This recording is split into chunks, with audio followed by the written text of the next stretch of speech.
you there. I happen to be just preparing this lovely tree for Austrian Christmas.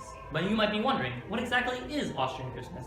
Well, it's a lot like regular Christmas, but instead we focus on the glorious virtues of Austrian economics.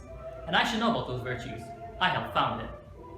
So you might be wondering, what exactly is Austrian economics? Well, it focuses more on the capitalistic interpretation of economics, where there is very little government intervention and the markets run themselves. However, the difference between Austrian economics and other types of economics is that in Austrian economics we focus more on running ourselves through careful individual planning rather than just letting the market run free. That way we don't overload ourselves and end up in disaster. I developed the positive theory of capital, where businesses would manage their interest rates and profits. And here's a clear-cut example of how Austrian economics handles government intervention. So from the looks of it, the economy is not doing well. So us as the US government will raise budget deficits and raise income tax. So it looks like you guys need government intervention. So it looks like you guys need government intervention. So it looks like you guys need government intervention. The government will intervene! What did I just hear? I did not just hear government intervention! Where is he? Where is he? Commie bastard!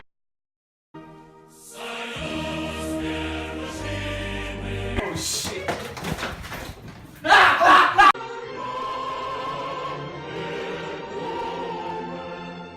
So now as you've seen the clear-cut definition of how Austrian economics feels about government intervention, allow me to explain a little bit.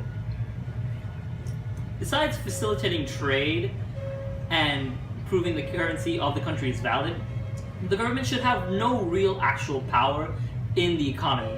It serves mainly as a placeholder and a general overseer, but has no actual influential power. The market should be left to run itself. So how's your job? I actually got laid off. What? Go find another one.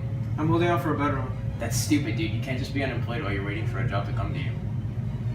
See, the issue here is, in Austrian economics, unemployment is not defined by the lack of jobs, but more of the lack of drive from individuals in finding a job. They believe that they should hold off until they find a job that suits their best needs. And while Austrian economics does believe that if you're not currently happy with your current job position, you should actively seek out another one, it does not mean that you should hold off and not take a job at all. What the economic system recommends is that you should have at least some kind of minimum wage job as you are actively searching for a new one that best suits your needs, tastes, and preferences. And if there aren't any jobs currently available, you should cut your own needs to suit the jobs that are still there. Hey boys, here at the Federal Reserve we have a major problem. A lot of economists have been telling us that inflation is going to hit us really hard in a couple of years. So I need you, the Keynesian side of economics, and you, the Austrian side of economics, to debate, and then to tell me how to prevent it in the future in order to avoid being like Zimbabwe. Alright, so in order to help you out, you need to understand how economics works. So it's basically driven by demand. Supply follows demand in this case, and if there's any demand for a product, then the producer will find a way to provide it.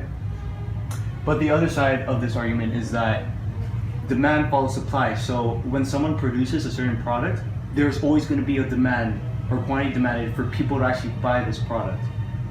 Honestly, that's the dumbest thing I've ever heard. Like, your IQ is so low. I wish you could hear yourself right now. No, You're sounding so And stupid. stop!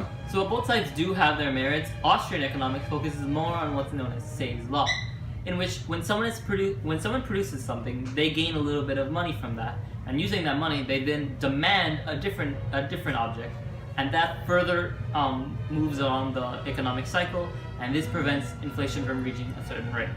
Now I wish you a very merry Austrian Christmas. Now I'm off to spread the word to the Germans.